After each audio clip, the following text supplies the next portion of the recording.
Hello everyone, and welcome to one of the coziest bases in Grounded 2. Today, I'm going to take you on a tour and explain to you how to set up one of the most luxurious bases in Grounded with some pretty well decorated interiors. We're not going to focus too much on the exterior today, focus primarily on just how you can take advantage of the few and limited items we have to make your base really stand out and feel like truly something special. So with that, let's go back to the beginning. Now, as I said, today we're not going to focus too much on the exterior. For example, I have a standard box down here, and I absolutely hate box builds, but I figured a lot of people still use box builds, so I figured I would make a base that includes a standardized box, so even if you don't want to change the shape of your base, you can still thoroughly decorate it with relative ease. The only thing I really added here was just going to be a peak that slightly elevates and comes out over the top, just add a little bit of depth, and the same thing here on this side.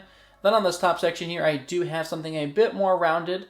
And then I also created a nice little balcony hanging out over the rocks. You've got almost a garage-like area on the bottom, leading to a more safer, humble abode here on the top. Alright, now for the details. On the outside here, very simple, nothing decorative at all, just slap down the nest. And then we do have our sap located on the tree over here.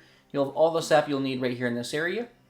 Then going on the inside, we just have a basic gate, but it does make it look pretty cool with all the different lighting effects we've got going on in here. Alright, now that we talked about the outside, we're actually going to move to the inside first. I'm going to cover my favorite areas first, and then we'll get into the ones that are not as exciting.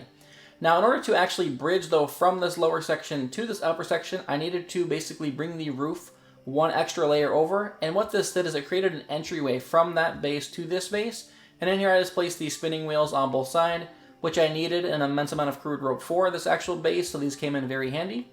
Then the very first thing you're going to see is actually going to be the weapons here on the wall. You've got the spicy katana with the flame coming off, and then the mantis blade. Even though it's not that powerful, it is very cool looking. Then as you walk in, you are greeted just with an immense amount of detail. Alright, now I've broken this upper base into a few different sections. The first major section is going to just be the storage, which you can see we've got 2 layers of storage, sorted by their actual names and icons for the most part. And then on this side, it's mainly just names. And then the armor dummies being very prominent on top. If you're not sure where to place them, you can easily access them on a second level. As you can see, we can go through and just access them, all of them, pretty easily. You don't have to build them super low. If you want to build them higher up and give them more room, you can. You can also change their poses if you'd like to condense them down, and I will feature that in a future video. But yeah, for the storage area, I just want it to be really prominent, really cool looking, but also very clean, not clutter, so it's very easy to access all the things that I need. And then the workbench and the upgrade station, of course, is just here in the middle. Very clean again. I also use the red rug to break up the green. You've got green floors, green chest, green workbench, green base for this. And then I figured the pine in the back would also help break it up. Now also, I don't know if you noticed, the lighting is actually different. I've got kind of purple or pink lighting over here, and then green lighting over here, which will take me to the other side of the base. This is green. This here is also green, which is going to be the play area, if you will. I didn't place a chair here so you can see all the details, but basically just a couple of cabinets here, a couple of stuffed bugs, or quite a few stuffed bugs. Got the target dummy and the basketball hoop. Kind of looks like a really fun play area. And then my personal favorite section in the entire build is going to be my kitchen. I was really proud of this. Took me a lot of time to figure it out. But as you can see, you kind of got all of our food sorted out in here. The sludge, our mushrooms. You can place down the cookeries actually below a single half wall. And then, of course, you can light the campfire as well, so that looks nice. The aphid is just chilling out. I meshed a clay pillar into the ground here, so it looks like he's kind of elevated, and there's like a little pathway here in front of the actual fireplace. Got a bunch of stuffed bugs. Of course, the bugs that are going to get chopped up and tossed into the smoothies. More stuffed bugs up top. Nice little sitting and dining area where the aphid's about to be lunch. Again, another rug to break up all the green, because so many parts in Grounded are green. You just need some kind of deeper, darker colors to break up all that green. And then lastly, for this upper portion here, this also is really cool. It's actually use the egg storages to kind of be egg shrines, if you will, keeping the extra eggs up here, looking like there's some sort of treasure collection.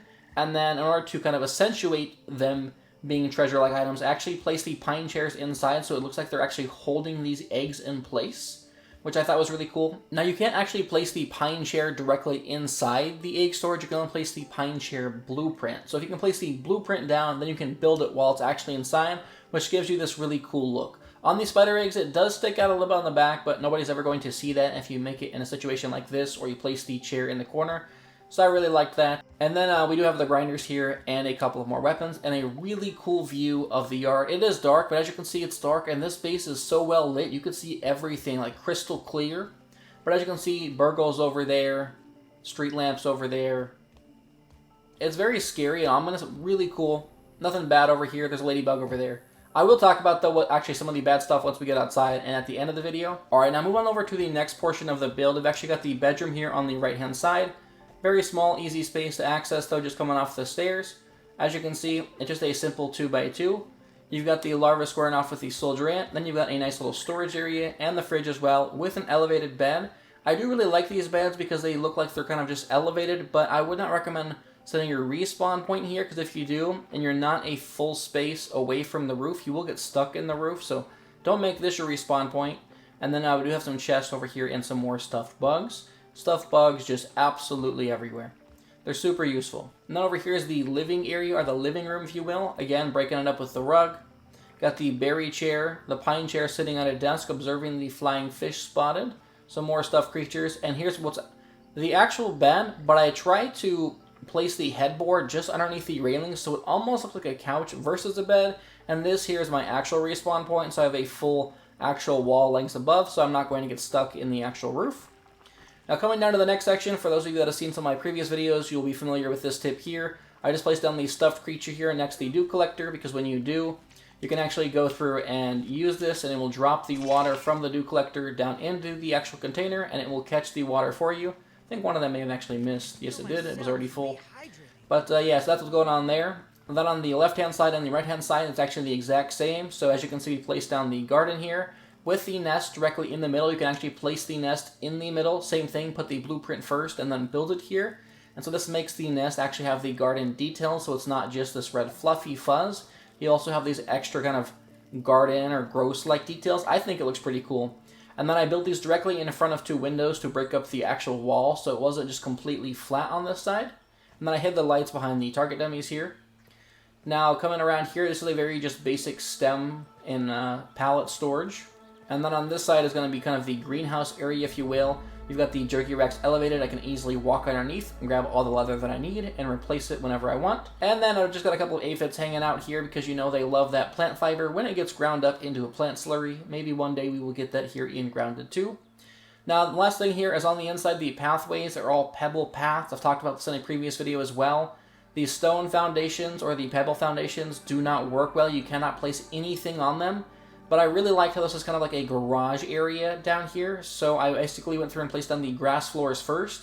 And then I placed down the pebble paths. You need 2 paths per 1x1 section. And you can snap it. Each path does cost 10 pebbles though. It is very expensive. So this obviously took quite a bit of farming. But I really like how it looks. It breaks it up and not everything in the build is green. So that's why I liked it the most. And then coming out here, of course, I already showed you this. But this here is going to be the outside. Now on the outside here, you do have a couple of threats. You've got a spiderling that walks along over here, or Weaver Jr. just over there. And then you will actually have about 3 or 4 larvas that patrol from here all the way down to here. I probably encounter them once a day. They don't really attack my base. They will only attack me, and they hit my base when I'm close coming out of my door. So if you don't want to be annoyed with larvas, maybe just keep your base up top and don't do this lower section. Honestly, though, larvas are one of the easiest mobs in the game to deal with, and I still don't have their gold cards. I don't mind running into them every day. Saves me from having to actually dig them up from the ground. They basically just come to me. And then, of course, over here, you can actually see we are just overlooking the actual anthill here, which is going to be just right there. And then you can see we've got access to clay and stems all down here. Loads of dandelions here. And here's where we're going to be located on the map. It's actually going to be in the snack bar front. This seems to be one of the best areas in the game. We've got like 3 bases located here. Here's the original ranger station where most people build. It's just located up here, so still very easy to get to. Still got your berries over here, your acorns over here, and pretty much all the resources you need, all kind of in this area. Pond needles are a little bit of a walk, but not too far away. So overall, it is a very good spot, and I'm really enjoying this. This will probably be my main base for quite some time until I find another new spot to actually build in. Now, if you did like this base build, but you want something a bit more humble and maybe safer, I'd recommend you check out this video here.